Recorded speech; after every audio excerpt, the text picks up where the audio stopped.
Bībele raksta, padodieties Dievam, mums jādod savu gribu. Tavs prats, lai no stāvat vēlam pretī, tad viņš bēgs no jums. Mācītājs Pauls Zilberts ir piedzimis 1914. gadā un savā būtībā Dieva īpaši svētīts un lietots visu viņa mūža garumā. Viņā var redzēt daudz Dieva brīnums. Un pirmā draudze, kurā viņš darbojas un kurā arī viņš kļūst par kristieti, ir Jelgavas Atmodas baptistu draudze, kurā tajā laikā kalpoja mācītājs Kārlis Zingers. Un, kad domājam par viņa aicinājumu, tad pirmais aicinājums tā patstāvīgā kalpošanā ir tad, kad viņš tiek aicināts 42. gadā uzsākt kalpošanu Dundagas baptistu draudzē.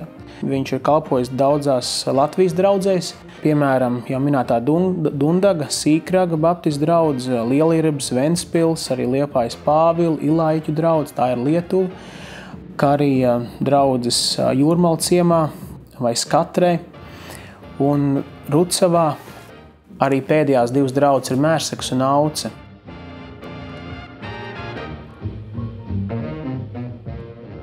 Kara laika Dievs man vienmēr brīnišķīgi sargāja. Vienreiz uz mani tēmēja no pretējas puses pretinieki. Februāra rītā es redzēju, manā priekšā tādi sakaltuši malu gabaliņi. Es stāvu grāvī, un pusīt ir ārā, un tādi malu gabaliņi lieli. Un uzreiz pukts, noskat man pie krūtiem, kad šnaipers stāv.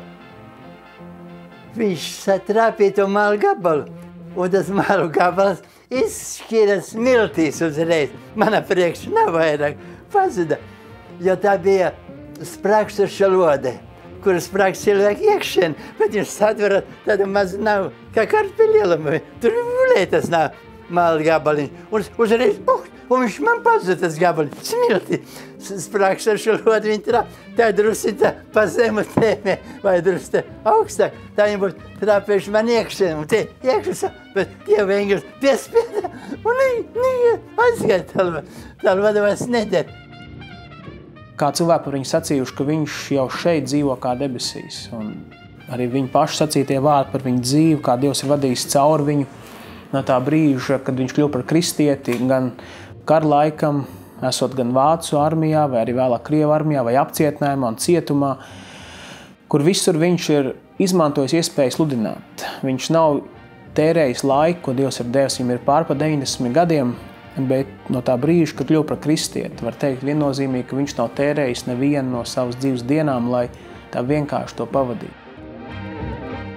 Dievs ir brīnišķīgs, un Dieva darbi ir brīnišķīgi, un viss Dieva vārds ir patiesība. Viņi var klausēt. Jā, viņi klausēt.